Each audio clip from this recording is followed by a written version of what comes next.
My name is Jean Meyer.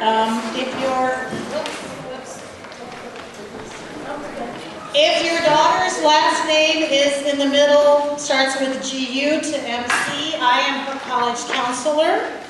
And on behalf of College Counseling and Presentation, I would like to welcome you here tonight. I would also like to thank you for coming. I know at the end of a busy, long day that sometimes it's a challenge to go out to a night event, so congratulations for being here. Everybody gets 100 parent points for showing up. Doesn't somebody keep track of that? I don't know, but I wish they did. Tonight we're going to talk a little bit about the process that we've been experiencing with your daughters. We have gone through what you will hear about tonight in detail with them in many ways, in workshops, meetings, collaborations, and in one-on-one meetings. So we'll just give a brief presentation of some of the things we've been talking about, and then we will conclude the presentation tonight with a guest speaker. We're very honored to have a guest speaker here with a great depth of experience in college admissions from the college side. So you will definitely get information that you can use tonight. Thank you for coming. Very briefly, some of the college resources that we have at College Counseling at Presentation. Everybody's worried about college costs, and we do try to provide you with information that will defray those costs. We do provide an email monthly scholarship bulletin to the email that you're registered on Naviance, Family Connection. You'll be hearing that word, Naviance, a lot tonight. And we also have a vertical file in our College Counseling office for scholarship offers that come in between those bulletins. So we do encourage your daughter to look at those bulletins when they come out. There's also a number of links on the home page of your Naviance Family Connection page that will send you right to. There are many scholarship websites out there. So, and there's also advice on applying for scholarships. So that is a resource we have. Additionally, we are conducting a number of workshops with your daughters. We just finished up a couple of weeks ago a mandatory collaboration meeting with every senior, and in those meetings we addressed all the aspects of the college application process. Some are in different places than others, and then this year we went kind of high-tech with it, and we have sent you to your Naviance email a link to an audio visual PowerPoint presentation that is uploaded on YouTube. So check it out, give us some hits, and there are some already, so that's pretty exciting.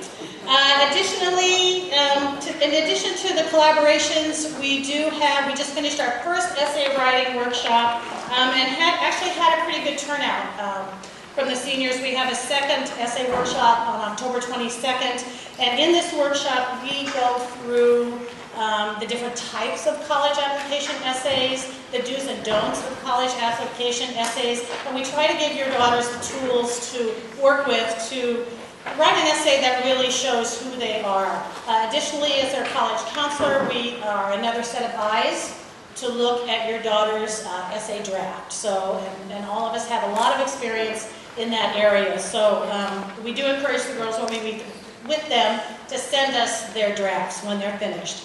Another workshop, Workshop Wednesday. This is our second year doing that. We will meet on October 16th. It is a mandatory requirement for seniors, and it takes place on the same day that our juniors are taking the PSAT. And that morning, we will give the girls an opportunity to meet and work on their applications, whether it's UC, CSU, or Common App. They will have a chance to work on their essays, do college research, and do scholarship searches. So there's a lot of work that they can plan on doing in that morning here at Presentation. And again, it is a mandatory senior collaboration. Another way that we participate in your daughter's process, in the college application process, is through letters of recommendation. Of course, right now, I think most of them are working on that, we hope, and you'll hear more about that process in a minute. There are the teacher's letters of rec that address a student in the classroom, and then there is a counselor letter of rec that is also required. They have a choice whether to ask their mentor, their college counselor, or their class level counselor for that recommendation. But as college counselors, we will be involved in the intimate nitty-gritty work of uploading their information, sending their information to colleges, their mid-year reports and such. So we get involved in a lot of ways in that process.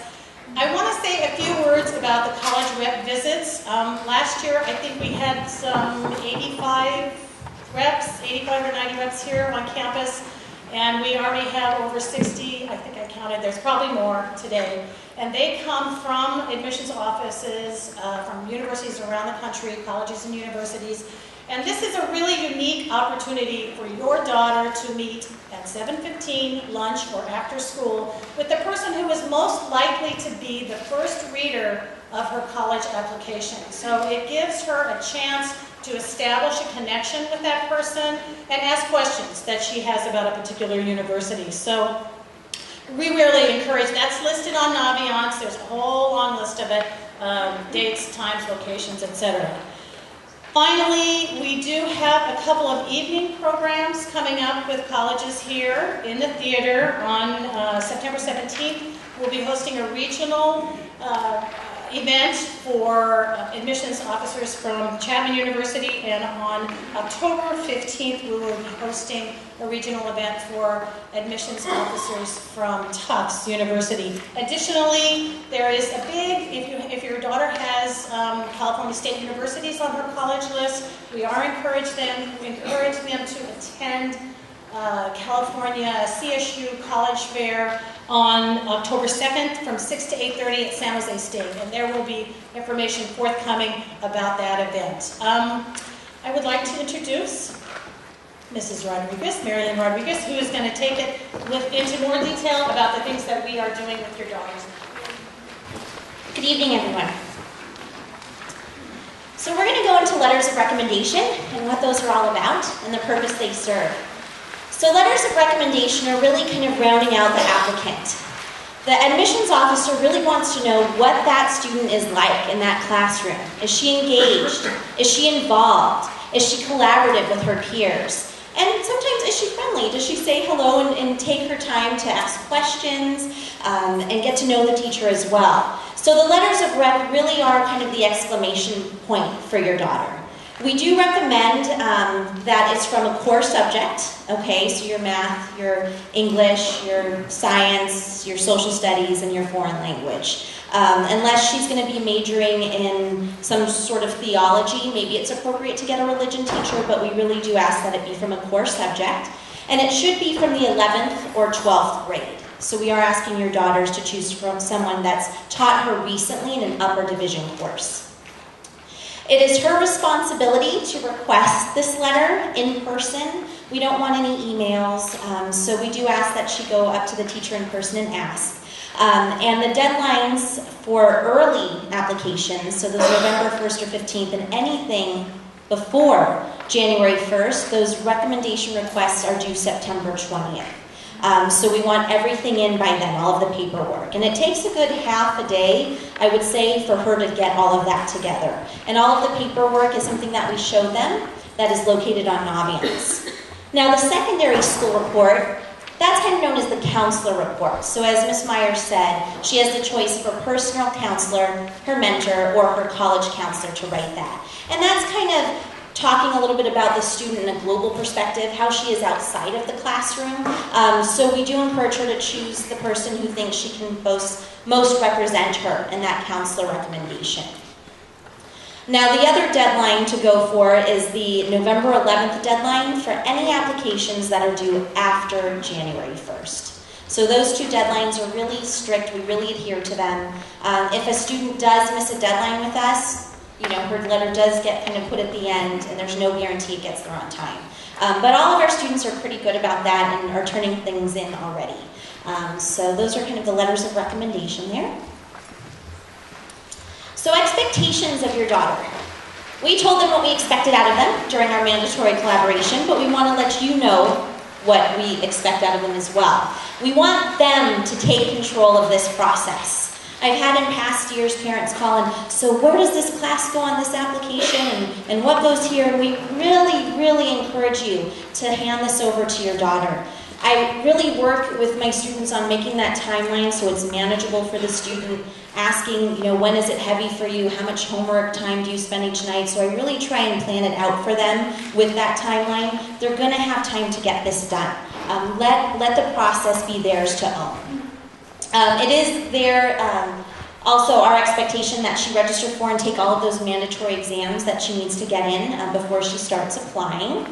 And she, again, needs to be the one to ask for those teacher letter of recommendations. We love you as parents, but we definitely want to hear from your daughters with that. Also, meeting deadlines for financial aid and college applications.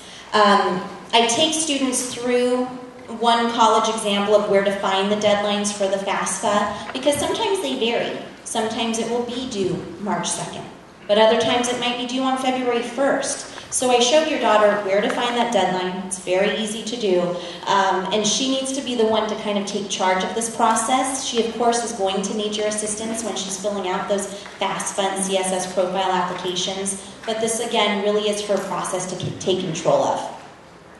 The next point, to maintain her academic profile. Senioritis, sometimes students will say, oh, I have senioritis, hee hee hee, and I'm thinking it's not funny.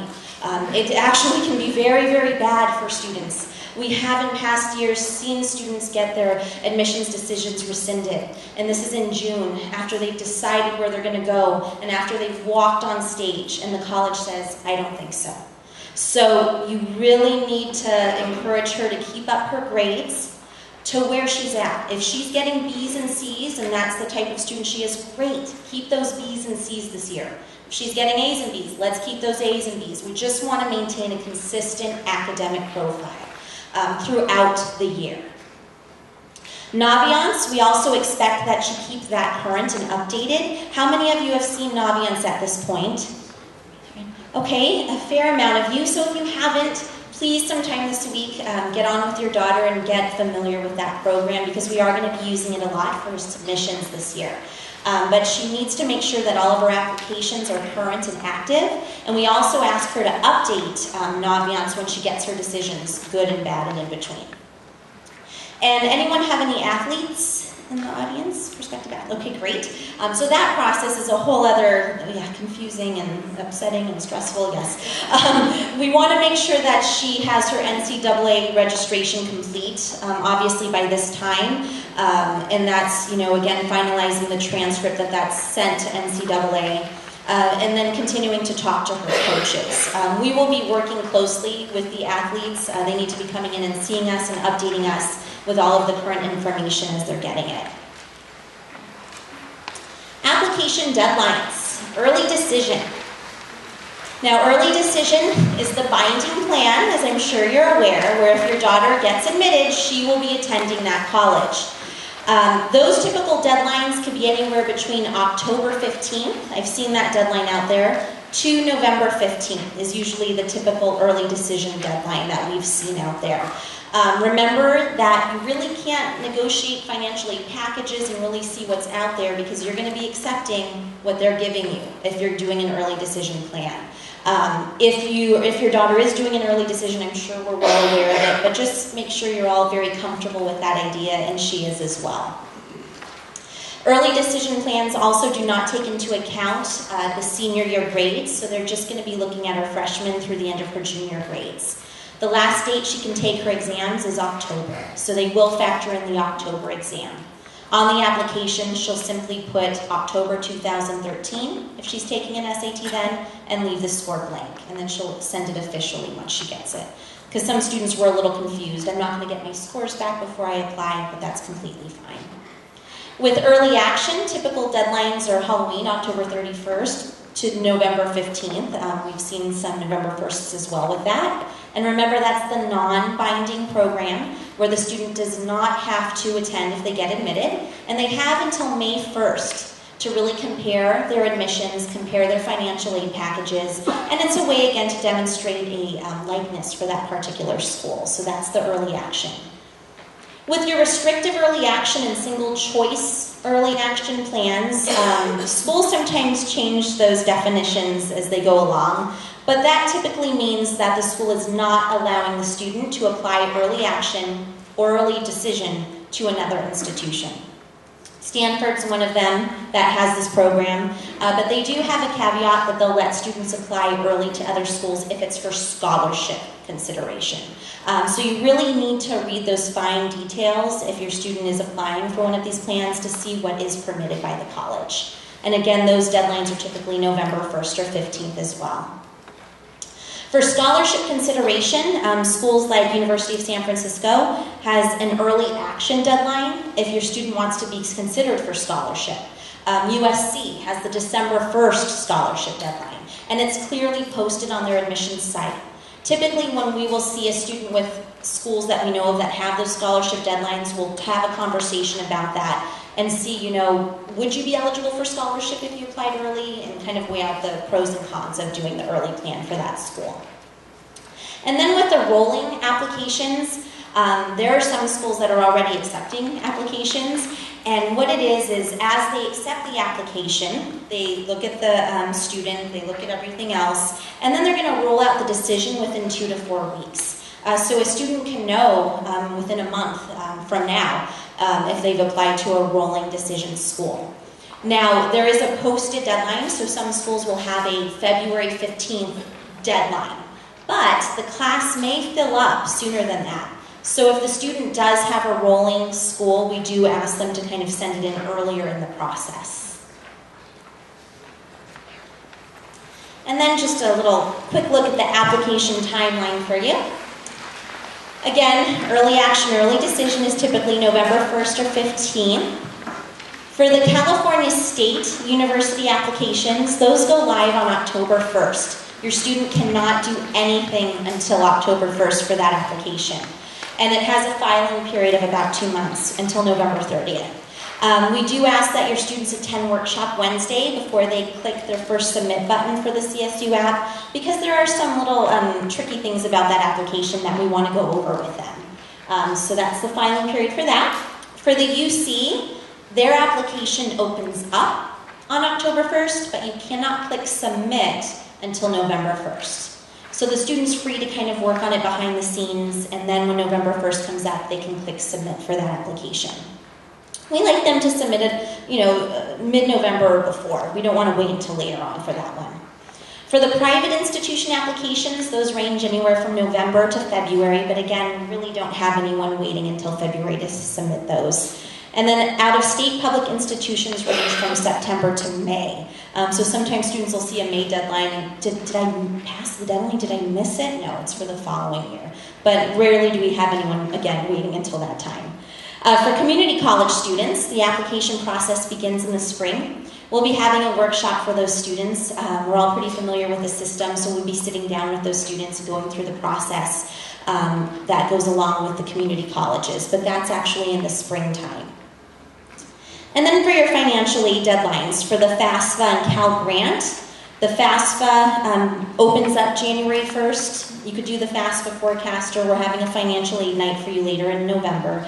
But really you can't do anything with that until that time frame. And again, deadlines range to any particular school. The CSS profile is something that's limited in terms of the institutions that look at it. That actually comes out October 1st. So if your student had a profile school on their list, I sent them home with a CSS profile handout. So you should have gotten that if your student had a profile school on their list. And we'll continue with Mary Connolly. Thanks for your attention. So one of the things that we probably spend the most time on in our individual appointments is talking with our seniors about their college list. Going through the colleges that they've chosen, coming up with other suggestions, kind of letting them know where we think they fall in terms of these categories. So we have the REACH schools, which just numerically are schools for whom a student's GPA is a little below the accepted average GPA that a college would post, and similarly their test scores. Target schools, right there. And then safety or likely schools are where a student's GPA and test scores would exceed those schools' posted numbers as well. For private schools, there's a lot more to it than just numbers. And if you've looked at those scattergrams on Naviance, that's a good place to start. We use those because they also take into account presentation, historical data, and our applicants are looked at in context of what our previous students have done, which is a good thing. But there is more to it than just the graph that says GPA and test scores. Colleges take into account extracurricular activities, leadership, jobs. The essays, of course, are important. The letters of recommendation, we've talked about that. So there's more subjective pieces to it as well. And what is a REACH school on somebody's list might be a target on somebody else's list. It's not better or worse, it's just different for that particular student. And one of the things we've really tried to stress this year when we've met with the girls, both in the collabs and in our individual meetings, is if we say to them that, you know, Old Bricks University is going to be a REACH school for you, that we're not saying that we think you're dumb and shouldn't be applying there, and not even close. What we are saying is we want you to make sure you have a balanced list and that come March and April, you have some really good options that you are thrilled about. And if you get into that REACH school, the three of us will be celebrating with you just as much as you are. So that is what we have spent a lot of time with the last 4 weeks, basically. Financial aid and scholarships, we've touched on that. I wanted to go into it a little bit more. When we talk about scholarships, usually that term means merit scholarships. So that is money that a student is given because of some kind of talent, whether it's based on grades, test scores, athletics, music, theater, a particular subject area, leadership. It goes across the spectrum. There's different kinds of scholarships. Institutional, that means it comes from the colleges. Typically that comes on admission. Sometimes, as Mrs. Rodriguez talked about, there are different deadlines. If a student wants to be considered for a scholarship, they need to meet an earlier deadline. We also have private organizations that will send us scholarship opportunities. We have probably 5 or 6 on our listing right now on Naviance, and they range from $500 to $5,000. Those are outside private organizations, Rotary, Italian Catholic Federation, and so forth. Some of them are national, and we encourage the students to keep up with looking at those as well. Those really start to come in more in January and February. For financial aid, we've talked about the FAFSA, which is the free application for federal student aid. That is the federal form that is required by all students who are seeking federal aid. So that would be need-based aid. That can't be completed until January 1.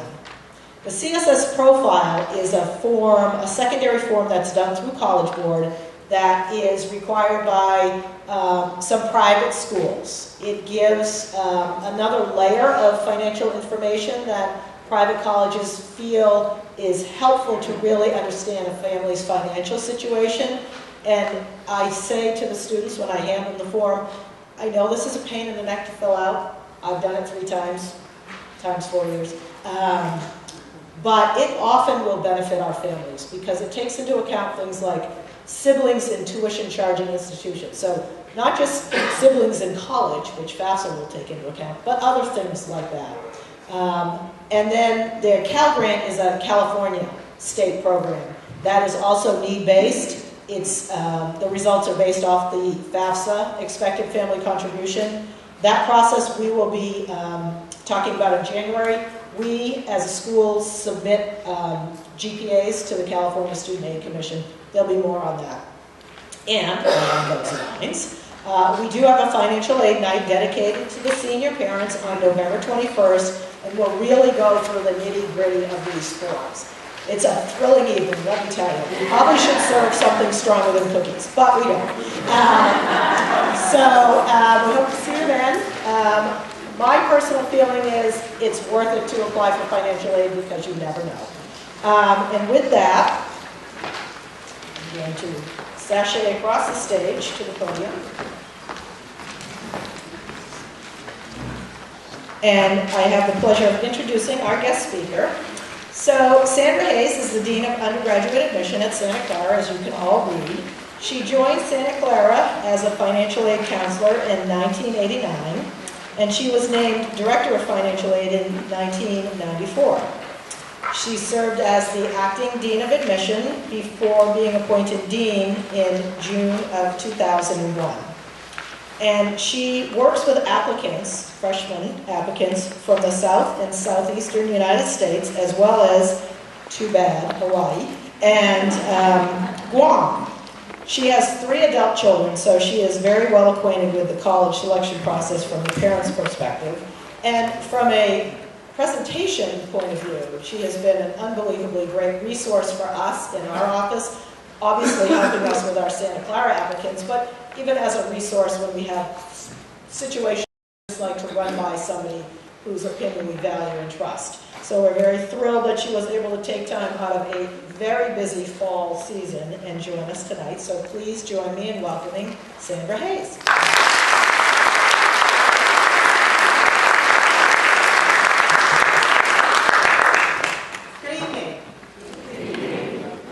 Thank you so much for being here. That information that you just heard over the last 25 minutes, priceless. Priceless. It's great information. There was a lot of information, but it's great information because it's all the nuggets that are going to serve you and your daughter very well over the next few months. And it won't matter whether it's coming from an admission officer, from an independent counselor, because I know some of you probably have been in contact with them and are sort of wondering. That information is the same priceless information that you would get. So you guys are very fortunate that your staff here has done a very, very comprehensive, thorough job of hitting all the key points and making sure that you know what's in the queue and things that you should be thinking about and talking to your daughter about. So thank you guys for setting me up. That was great. So my task this evening, actually, and my challenge will be to come out of my Santa Clara mode, because usually when I'm talking to parents and students, I am bragging about my university. And that's not what they asked me here to do this evening. So I will be respectful of that and try very hard. And if you see me sort of moving into that mode, raise your hand and say no. Right? So what do you think is most important to your daughter as they start senior year, when they're thinking about colleges and talking about colleges? The things that I hear most often are questions about location. They're trying to figure out where they want to be. Do they want to stay in the Bay Area? Do they want to go to the East Coast? Do they want city? Do they want rural? Do they want small town? Location is one of the things that they're thinking about a lot and talking to their friends about a lot. Size is another.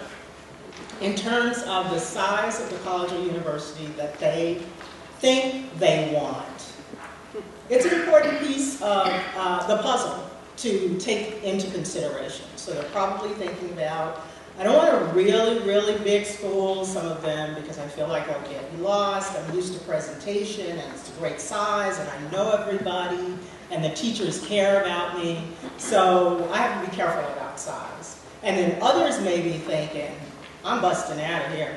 I want the biggest school that I can find, because I want it to have everything that I could possibly want, and folks from all over the world.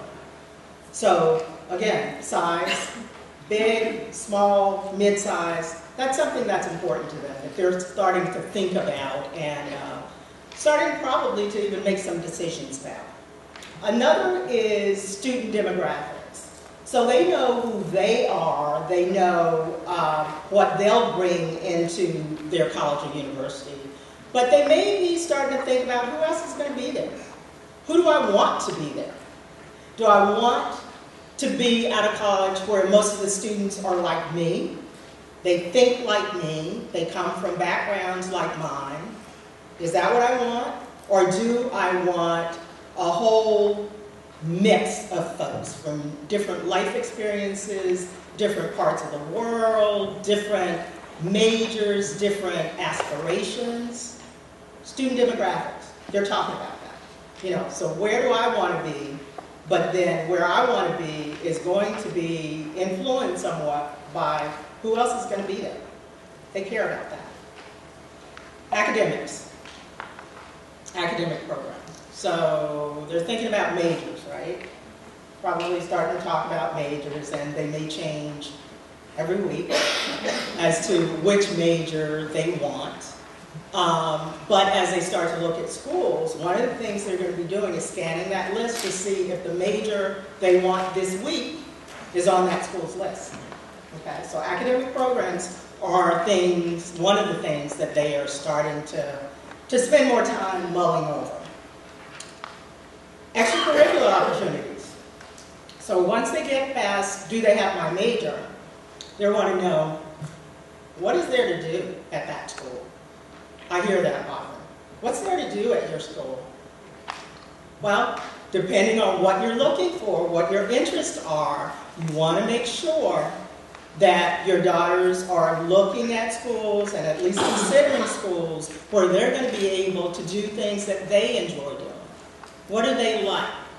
Are they going to be able to continue to do speech and debate? If they are involved in student government, is this the colleges that you're looking at? Are they places where that opportunity is available to freshmen, as an example, and you can get involved right away?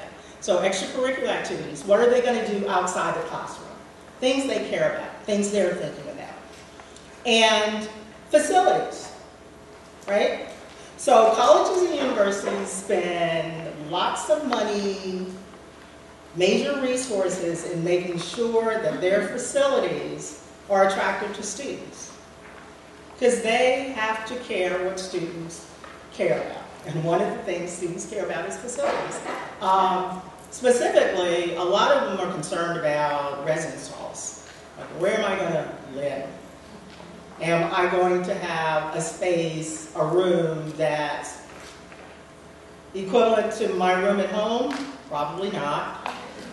But they want to know. They want some idea. And they're concerned about that. They want to know whether or not that college or university that I'm thinking about is going to be able to meet my needs in terms of facilities.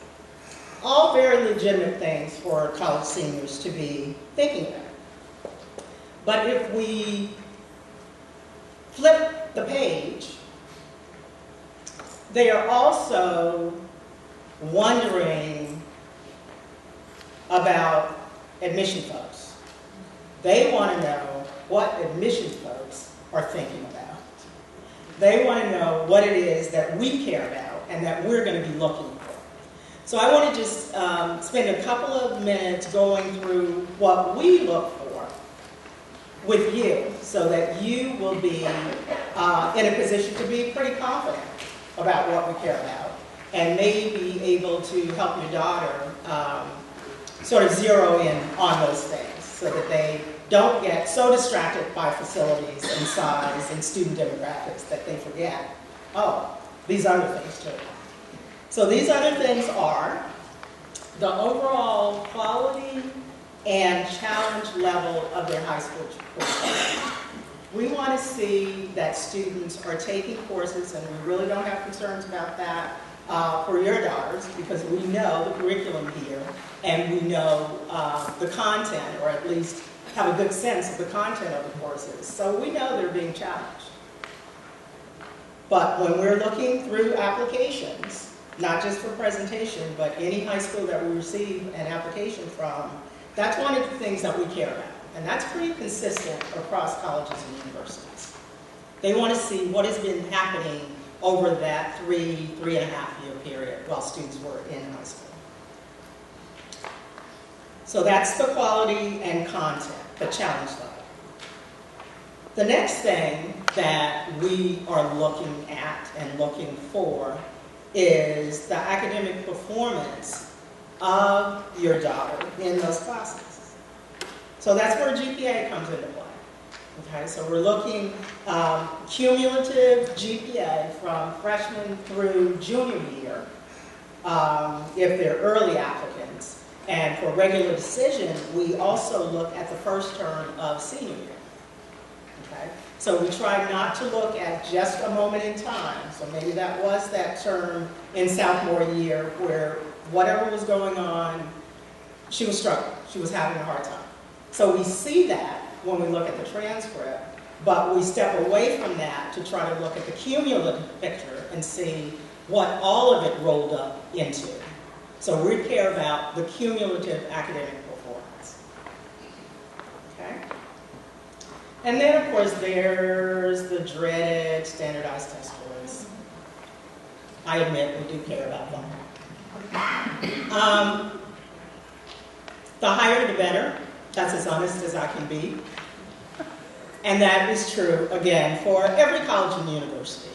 If they require test scores, they're looking for high test scores. As a complement to a student's high school performance, their academic work in the classroom, they're looking for solid test scores to support that. Letters of recommendation, I heard that mentioned earlier. They matter. They matter. We care what recommenders have to say about your daughters. They really are, I guess, the third party, if you will, in this puzzle. So the student has presented what they think is important for us to know about them.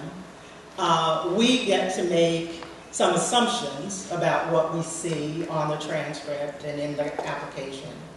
And the recommender then is that other party that says, these are things that you're not going to find when you look at this transcript. You're not going to necessarily find when you look at extracurricular activities. But this is what I know to be true about this applicant. So that's important. And it is something that we look at and we care about. Essay. Are any of your daughters doing their essays yet? At least doing drafts? Are they a little stressed about it? Yeah, a little bit. We read them. We really do. We read them. And when we read them, we're looking certainly for content. We're looking at their writing level. We are hopefully seeing that they're writing at a college level because, you know, in most colleges now, that first week of class, you're probably going to have 3 writing assignments. So you have to be up to the task. So we're screening for that. But equally important is anything that we can glean from that essay that helps us better understand who your daughter is. And that's important. So the essay really is a wonderful opportunity for them to speak in their own voice to us. And we care what they have to say. Okay? Because remember when we're doing the transcript, we're looking at what was happening in the classroom, and that's part of who they are. It tells us something. Extracurriculars, students do extracurriculars for a variety of reasons. Okay? So we make some assumptions when we look at extracurriculars. But really, the essay is the only opportunity in the application for them to speak. So that's where we're looking for their voice. We've heard the recommender, we've seen the transcript, we've seen the test scores, and then we start to read the essay and we listen for them. Involvement in school and community that's beyond just extracurricular. Are they engaged in things in their community, whether it's the school community or the larger community, that really make a difference? things that they have decided are worth their time and energy because it matters. We look for that. Different colleges and universities, depending on their mission, may place more or less value on that. But there's something to be said for students who have figured out, I've got a role. I've got a role, and I'm not too young or too inexperienced to step in that role and do something. So that's the last thing that I'm probably missing some things, but those are the key components that we are really looking for when we're reading an application. Okay? So they are concerned about size, they're concerned about what's there to do on campus. Can I go off campus on the weekend? Can I bring my car? And we're concerned about these things. When I spoke to Ms. Connolly about this evening and what might be useful information, she suggested that some of you might be interested in what's trending in college admission. What's going on out there? Because there's a lot of noise, and I know sometimes it's difficult to really hear through the noise and know what's important and what's not so important. So there are 5 things that I thought I would share with you, because they're things that come up regularly in our discussions about college admission and what's going on and what do we need to think about and what do we need to prepare for, and how are we going to manage this. So one of those things, as you might imagine, is technology. It's everywhere. You, I'm sure, since you lived with a teenage daughter, know that Facebook, Twitter, LinkedIn, whatever else they may be interested in, is in play 24 hours a day. It's happening all the time. During a recent interview about social media, I was being interviewed and asked, what do you think about it and how is it affecting college admission? And one of the questions I was asked was whether or not during the evaluation process for applicants, I checked their Facebook pages. Really? No. There's no time. There's no time. But I think the question was in response to some rumbling in the media that college admission officers and some colleges and universities are starting to do that because students reveal so much. So social media, technology generally, is something that we in the admission community know is trending and know that we have to at least be attentive to and know what's going on, stay on top of what's going on. Another technology-related area is online courses, MOOCs, I think they're called. But those are making inroads at a lot of institutions. And for students who aren't necessarily interested in a traditional residential college experience, it interests them. They're attracted to that possibility of being able to do some coursework online, and technology is allowing them to do that. So another thing just for you to know in terms of things that are happening out there. Another area that I think is a training area has to do with living and learning residential communities. As your daughter does her research, she'll probably see that more and more colleges and universities are structuring their dormitories, that's what they were when I was there, into residential learning communities. And that comes as a result of students wanting an experience that is sort of integrated once they get on campus. They don't want to just go to class and then go back to their residence hall and spend time only with the folks in their class or maybe a couple of other folks on their floor. They want that place to be a home base. And that's happening more and more as colleges hear that and figure out that's what we've got to do, because that's what students are looking for. That's what they are wanting as part of this college experience. So residential learning communities are definitely increasing. And you'll see that as you just pay attention to media and to articles that you might be reading related to college admission. Demonstrated interest. Anybody heard that term? That phrase? No? You have? Okay. It is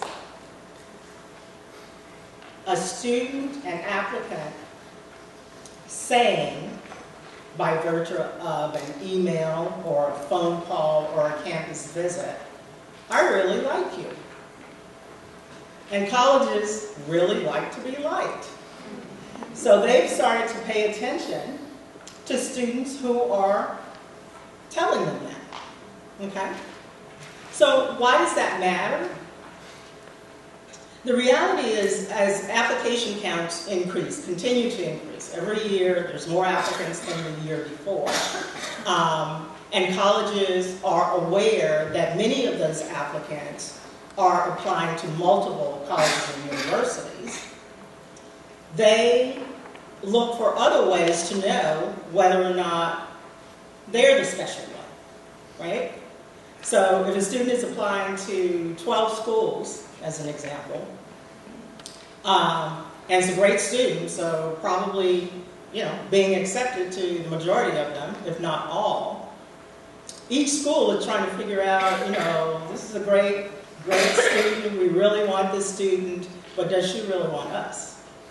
So they start to check to see, has she come to campus to visit? Has she checked online to see who the counselor is for her territory and maybe sent an email to that person just to say, hi, and introduce herself and say, I'm interested in your university, just wanted you to know that, and I'm thinking about coming for a visit, or could you tell me something about your biology program? Okay. That's demonstrated interest. It is starting to be more widespread, and probably something that you'll start to hear more about as you move through this year with your daughter. It's not a deal breaker. I don't know any institution where it is a deal breaker, but it has become useful for institutions, for admission officers to at least have this additional piece of information as they try to make decisions. Another area that's trending is stealth applications. Anybody familiar with stealth applications, or have you heard about stealth applicants? Okay, so who are the people who don't want us to know who they are, but they want to know us? Okay, so these are students who may not come for the campus visit, may not email, may not, respond to a search letter. They may be very quiet. And the first time that colleges or universities find out who they are is when they submit an application. We hate that. Mostly because we like to be in charge, right? We like to be in control. And these students, these applicants are saying, no. This is my game. I get to make the rule as to when I want to introduce myself to you. More and more students every year, just in my own institution. Aren't you proud of me? This is the first time I mentioned my institution. This is something each year that we see increasing. So why is it difficult for us or frustrating for us? Mostly because on the front end, we like to see who are our prospective students. And usually we know who our prospective students are because they've raised their hands and said, I like your school. But then we can't account for this group because they haven't raised their hand. So we're sort of in the dark as we go through the process. How many applications are we going to have, or how many applications is it reasonable for us to expect to have? We don't know anymore because self-applicants are increasing at campuses across the country. There are a lot of them. Another area that's trending is the whole challenge of financing higher ed. And that, I'm sure you have heard that. The cost of college continues to go up. Families continue to struggle to figure out how to pay for the cost of college. Federal and state financial aid programs continue to be at risk in terms of reduction. Student debt continues to go up. So it really is a dilemma. University endowments, I think they've kind of stabilized now, but they certainly are not increasing as a result of donors being more conservative, because they're not sure what's happening either. So they're, kind of holding on a little tighter than they might have 10 years ago. That's an example. So that definitely is an area that I think there's a lot of talk about, there's some concern about, and you'll probably hear all kinds of things that may sound really scary. So if you know in advance that that's something that there's a lot of information flowing back and forth about, I think you'll be able to filter through it and make decisions that are right for you and for your daughter. Those are the trending areas. The other thing that I want to just briefly mention is parent perceptions about college. And these perceptions are based on research done by the College Board. So these College Board research findings from 2010. So a little bit dated at this point, but I suspect some of them are still true. So how complicated is the application process? This is being asked of parents. On a scale of 1 to 10, 3.09% of them, or 3.09 on a scale of 1 to 10, the response was, it's pretty complicated. So most parents are thinking, not so much. It's a pain, but it's not complicated, right? We can handle this. When asked if the process is more complicated now than it was when they went through the process, 4.86 on a scale of 1 to 10. So yeah, it's definitely different. It was pretty simple when some of you went through, and definitely when I went through.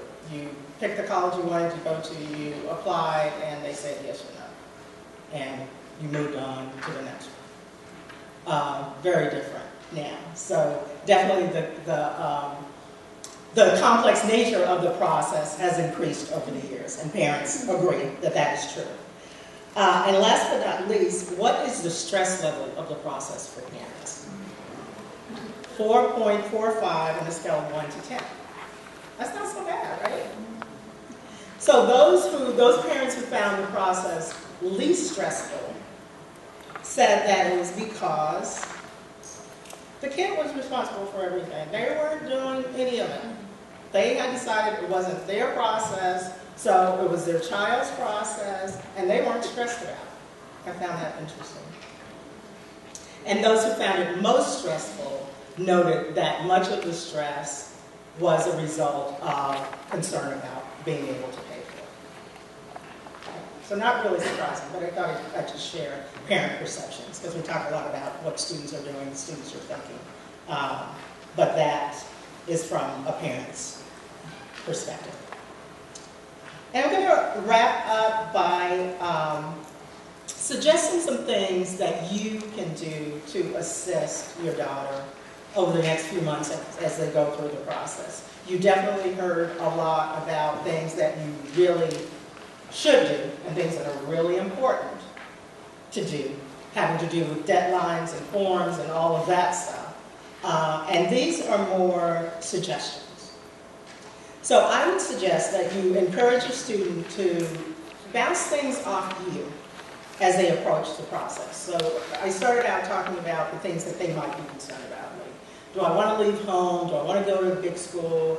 Just make sure that you leave enough room in your own preferences for them to be able to sort of bounce stuff off you and feel like I can say I want to get away from home and not want to burst into tears.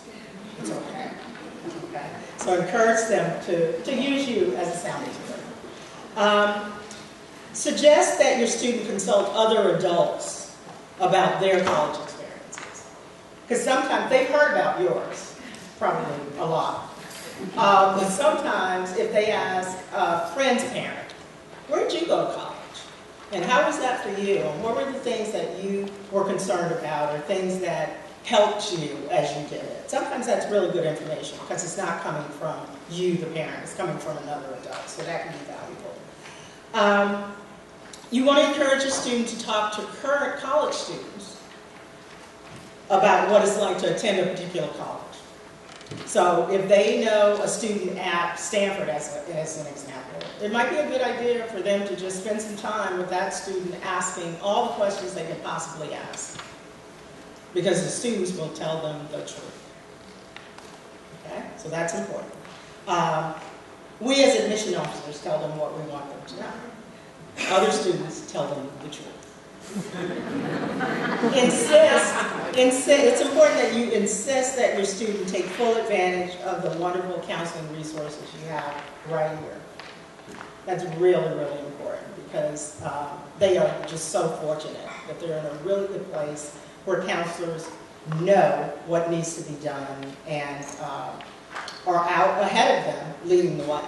So, you know, if they're thinking about not going for their scheduled appointment or they have a question, you go, I don't want to ask. Encourage them to do that because this is their best resource right here.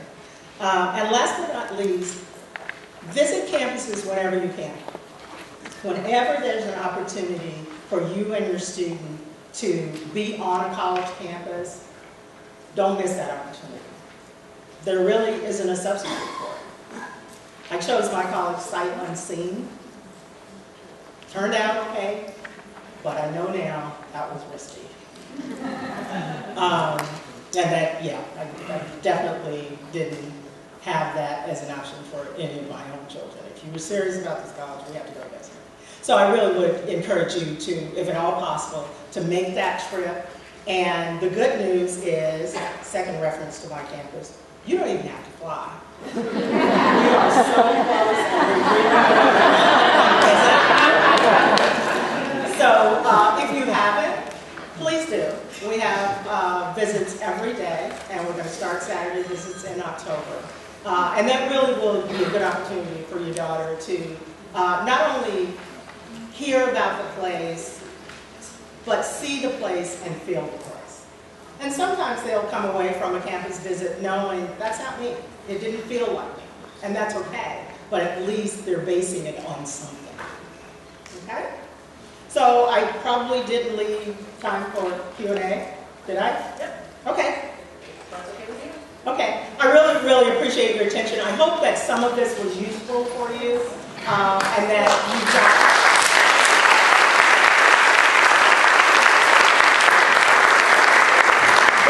You'll be able to take away some notes and share them with your daughter and you know, just refer to them as you go through the process.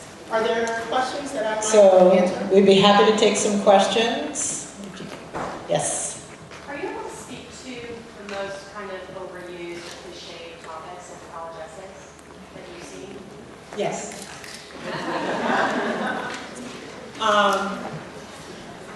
Getting my driver's license. And crime. Those are my two. Yeah, not that those aren't experiences that are really, really relevant and very important in every teen's life, but that's part of the problem, is that it is every teen's life. So at some point, they sort of all blend together. So those are my pet peeve essays. We always talk about the trip to fill in the blank foreign country that changed their lives because they realized that in the end, even though they spoke a different language, everyone was the same, blah, blah, blah. That and fill in the blank sports team, and I learned the meaning of life by being on the team. So we just actually talked about this on Monday. Yes, ma'am. Related to that, is there topics you should avoid? Topics to avoid. Well, I can tell you what we recommend against, and that is something that is far too personal or becomes more of a therapy on paper, because that doesn't aid the student at all. And that's a situation where we'd want to have a conversation with her about her choice and topic. Any others? Yeah, I would say any topic that really is totally about somebody else, where they're not able to, at least towards the end, bring it back to them. Because it's really them we're trying to find out about. You know, I've seen some great topics on grandparents as an example. And I keep looking for, okay, and it's not there. I love grandparent essays, by the way. But it's those where the student really is talking so much about the grandparent that they miss that opportunity to say, this was the influence on me, or this is why I've now decided to do X, Y, Z, because I watched my role model, grandfather or grandmother, and I saw how hard they worked, or if you're not able to do that, then it shouldn't be just, the other person shouldn't be the subject of this, because it's got to be about you. Does that make sense? Okay. Any other questions? Yes. What about the length of the essay? I've heard different stories. I've heard that you should keep it very brief paragraphs, because people don't want to read more than that. But I don't know how you capture all this information on 3 paragraphs. Well, you know what? A lot of applications now, definitely the Common Application, will give you the length. So they'll give you a minimum and a maximum number of words. And it's very, very important, whatever that min and max is, that a student pay attention to that. Okay. 3 paragraphs, to be perfectly honest, I've seen beautiful essays written in 3 paragraphs. It just depends on the student and their writing style. So the most important thing is for them to pay careful attention to the instructions that tell them what the length should be. And the Common App this year has a strict 650 word limit, and it will cut off at that. In the past, it was not that strict. So it's forcing them to not go over. They have to edit. Yes, sir. There's a Common App and a school app. Do you have a preference? You know, some of them accept a Common App and a school app, and you have a choice. You know, we used to give students an option. Right now, we're Common App exclusive. And the reason we went to Common App exclusive is because students were concerned that we really wanted them to do our app. So most of them ended up doing our app, even though the ease of the Common App was like, why don't you do the Common App? So those schools that still have both, you should ask, or have your daughter ask, that direct question you just asked me, because it's going to vary from school to school. On Naviance, when you look at your daughter's list of colleges, it will say CA exclusive if they're a school that does not have their own app. Any other questions? Yes? I've heard a lot about like the major that you apply with needs to correlate with extracurricular activities. And then with that, second part of the question, that certain majors are easier to get into than others. Can you speak to that a bit? I'm going to say that would definitely be institution specific. I mean, it's pretty broad, but it would be institution specific. Certainly for majors that may be more difficult to get into than others. Business, as an example, might be, restricted in any given year or capped in terms of new enrollees into the program. And that may be true for Stanford and not true for LMU, as an example. So it really is school specific. Regarding correlation of major with extracurriculars, I haven't seen or heard a lot about that from my colleagues in terms of them wanting that or looking for that. We certainly don't. I mean, I think extracurriculars should really be about students' passion. And maybe they want to be an engineer, but dance is my passion. That should be fine. I think I saw, yes, ma'am. Is there a location on Pres website anywhere that gives a forecast, at least for the week, which colleges are coming on campus? Yeah, so the daily bulletin, it's in for the whole week, so it's listed all week. And on Naviance, we have the whole listing for the whole fall, and as I add them, it's continually updated. It's also in the Panther report, which I think that video is available somewhere, but I'm not too sure where. What? It's on YouTube. Riley Ellis says that is on YouTube. And she would know. Thank you. Does that answer your question?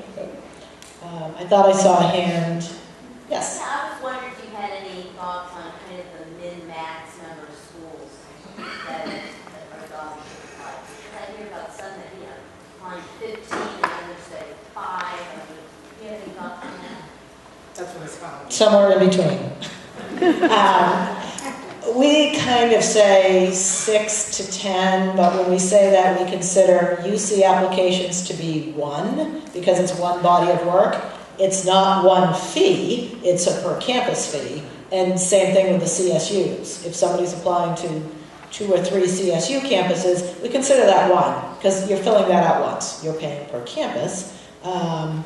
When it gets of concern is when, and this is what we're talking about when I talk about the college list, we also talk about numbers and the workload that's involved with specifically colleges that are on the Common App, because you have that main essay, but each college will have a supplement, and that can vary from what do you want to major in and do you have any relatives that went here, to very thoughtful essays, 1, 2, 3, 5. So that is really something that we work with them individually. And there's certain circumstances where I'm comfortable going higher. If it's a nursing major, for example, those are very competitive programs. Same thing with certain engineering. So we have a range, 6 to 10, but we really work individually on it. Up in the backs, I think somebody had a hand down. No? Oh, over here, sorry. You mentioned that the colleges like to see demonstrated interest in the college. So if the student contacts by email a college counselor, how does that information get communicated back to the admissions officer? The college counselor at the high school? Or No, well, you said the colleges like to see, I think, probably, the colleges like to see a demonstrated interest by the student in their college. right. So the student, I think you said, would maybe contact a college counselor to express The that. admission counselor. Or addition. Oh, Yeah, the admission counselor. It is an admission counselor. Okay, so the student then would contact the admissions counselor directly, and the admission counselor would put that in the student's file so that. Right.